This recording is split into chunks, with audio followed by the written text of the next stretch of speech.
બંગાળની ખાડી ફરી એકવાર બગડતી જોવા મળી રહી છે। નવા લો પ્રેશર અને ડીપ ડિપ્રેશનના મજબૂત ઘેરાવા બંગાળની ખાડીના દરિયામાં સક્રિય થતા જોવા મળી રહ્યા છે, જેને લઈને મજબૂત સિસ્ટમના ઘેરાવા અત્યારે બંગાળની ખાડીના તટીય વિસ્તારોમાં ભયંકર જોર દર્શાવવાની સાથે મેઘતાંડવ વરસાવી રહેલા જોવા મળી રહ્યા છે, જેમાં શ્રીલંકાના દરિયાઈ કિનારાના પંથકો મદુરાઈના વિસ્તારથી બેંગલુરુના વિસ્તારોની અંદર સાથે બેંગલવીના દરિયાઈ કાંઠાના વિસ્તારથી હૈદરાબાદ વિશાખાપટ્ટનમનો બંગાળની ખાડીનો દરિયાઈ કિનારાનો તટીય વિસ્તાર અને ભુવનેશ્વરના વિસ્તારોની અંદર પણ તોફાની પવનોની તીવ્રતા સાથે માવઠાનું મોટું સંકટ મંડરાતું જોવા મળી રહ્યું છે અને આ સંપૂર્ણ રાજ્યોની અંદર આજની રાત્રિથી તોફાની પવનોની તીવ્રતા સાથે માવઠું ઉથલ પાથલ સર્જતું જોવા મળવાનું છે,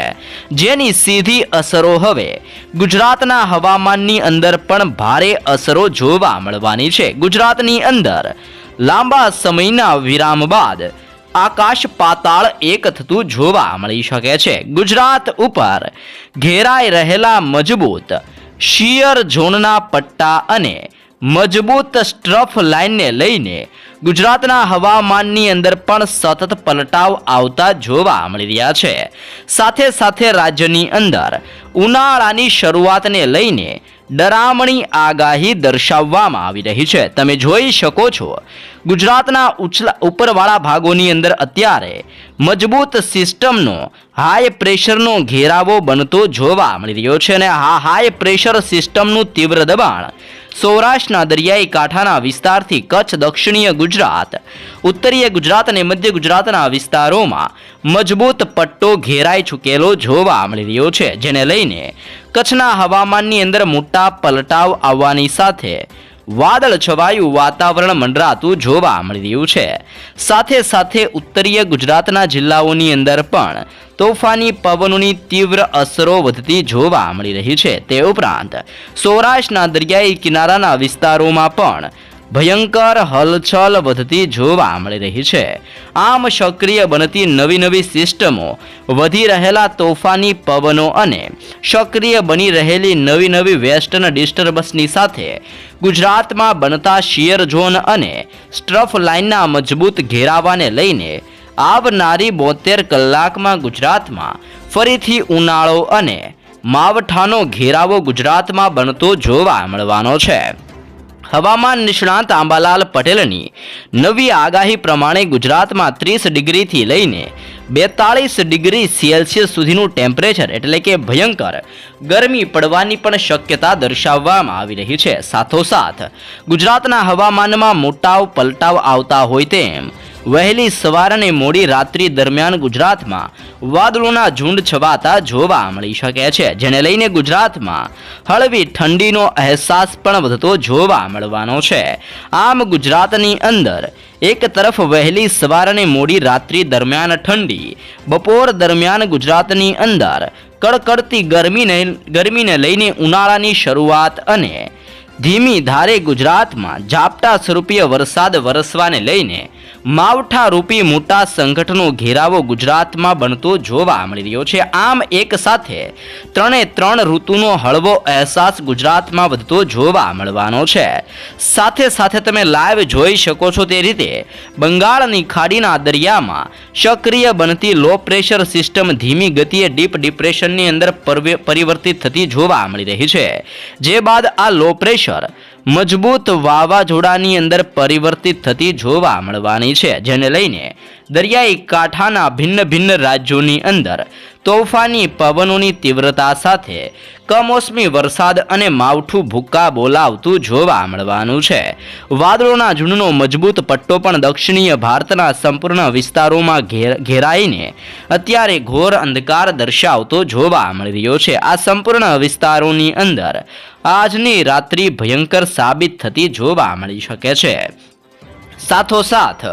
ઉત્તરીય ભારતના કાશ્મીરી વિસ્તારોની અંદર પણ નવી સિસ્ટમ એટલે કે લો પ્રેશર સિસ્ટમનું તીવ્ર દબાણ વધતું હોવાને લઈને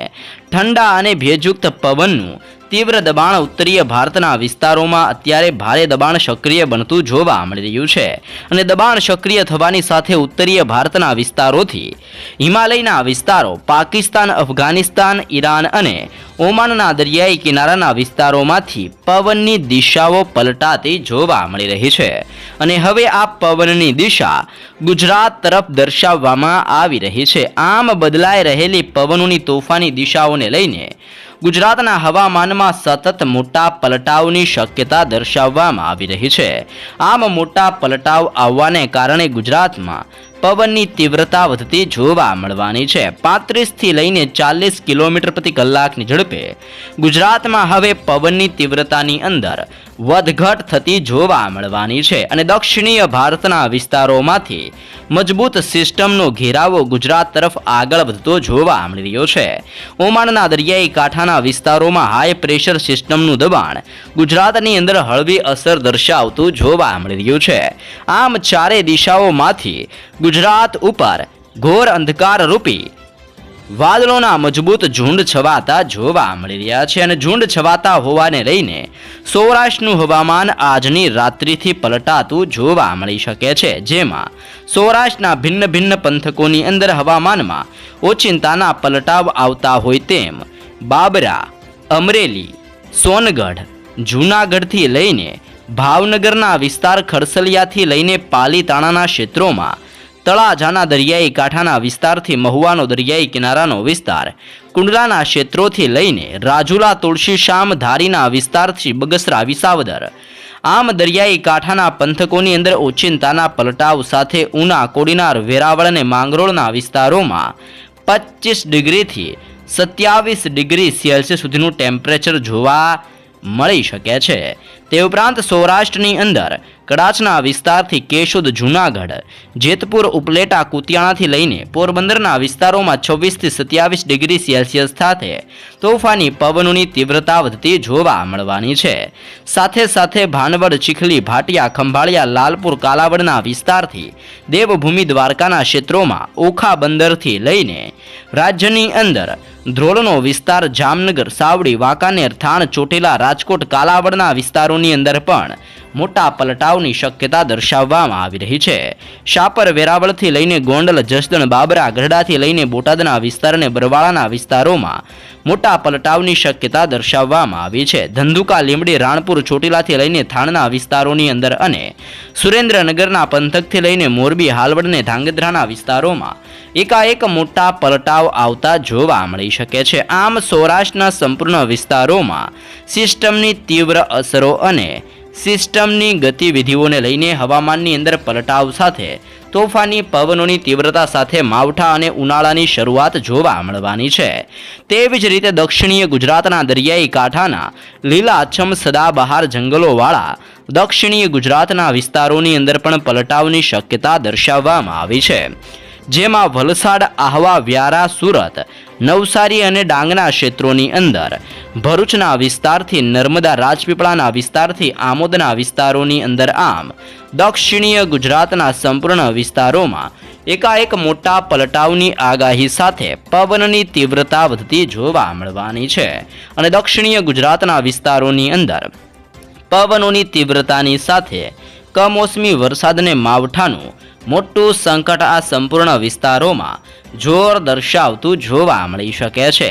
તેવી જ રીતે મધ્ય ગુજરાતના વિસ્તારોની જો મધ્ય ગુજરાતના વિસ્તારો તરફ નજર કરીએ તો અહેમદાબાદના પંથકથી ધોળકા, નડિયાદના વિસ્તારથી ખંભાતનો વિસ્તાર, વડોદરાના ક્ષેત્રોથી લઈને લુણાવાડા, ગોધરાના વિસ્તારથી બોડેલી, દાહોદ, છોટા ઉદેપુર, ખેડા, પંચમહાલ અને મહીસાગરના વિસ્તારમાં મોટા પલટાવ આવતા હોય તેમ સંપૂર્ણ મધ્ય ગુજરાતના વાતાવરણમાં એકાએક મોટા પલટાવની શક્યતાઓ દર્શાવવામાં આવી રહી છે અને તોફાની પવનોની તીવ્રતા સાથે આ સંપૂર્ણ વિસ્તારોમાં 27 ડિગ્રીથી 26 ડિગ્રી સેલ્સિયસ ટેમ્પરેચર દર્શાવવામાં આવી રહ્યું છે। આમ મધ્ય ગુજરાતના હવામાનની અંદર પણ ઓચિંતાના પલટાવની સાથે સિસ્ટમની તીવ્ર અસરો ભયંકર જોર દર્શાવતી જોવા મળી શકે છે। કચ્છના હવામાનની અંદર પણ શિયર ઝોન અને સ્ટ્રફ લાઇનનો પટ્ટો ઘેરાયેલો જોવા મળી રહ્યો છે, જેની અસરોને લઈને રાપર, ગાંધીધામ, માંડવી, બારડોલી, ખાવડ, લખપત અને નળિયાના કચ્છના દરિયાઈ કાંઠાના વિસ્તારોમાં પવનની ઝડપોની સાથે ભેજનું પ્રમાણ અત્યારે કચ્છ ઉપર વધતું જોવા મળી રહ્યું છે અને વાદળ છવાયું વાતાવરણ કચ્છમાં મંડરાઈને અત્યારે જોર દર્શાવતું જોવા મળી રહ્યું છે। તેવી જ રીતે ઉત્તરીય ગુજરાતના અત્યારે હાઈ પ્રેશર સિસ્ટમવાળા તીવ્ર દબાણવાળા ક્ષેત્રોની અંદર એટલે કે ઉત્તરીય ગુજરાતના વિસ્તારોની અંદર પણ એકાએક મોટા પલટાવની આગાહી કરવામાં આવી છે, જેમાં થરાદનો વિસ્તાર, પાલનપુર, ખેડબ્રહ્મા, હિંમતનગર, મહેસાણા અને રાધનપુરના ક્ષેત્રોની અંદર આમ સંપૂર્ણ ઉત્તરીય ગુજરાતના જિલ્લાઓમાં ઓચિંતાના મોટા પલટાવની શક્યતા દર્શાવવામાં આવી રહી છે અને મોટા પલટાવ આવવાની સાથે સંપૂર્ણ ગુજરાતના હવામાનની અંદર એકાએક મોટા પલટાવની આગાહી આજથી લઈને આવનાર 3 દિવસોની અંદર ગુજરાતમાં પલટાવની સાથે કમોસમી વરસાદ, માવઠું અને ઉનાળાની શરૂઆત ગુજરાતમાં જોર દર્શાવતી જોવા મળી શકે છે।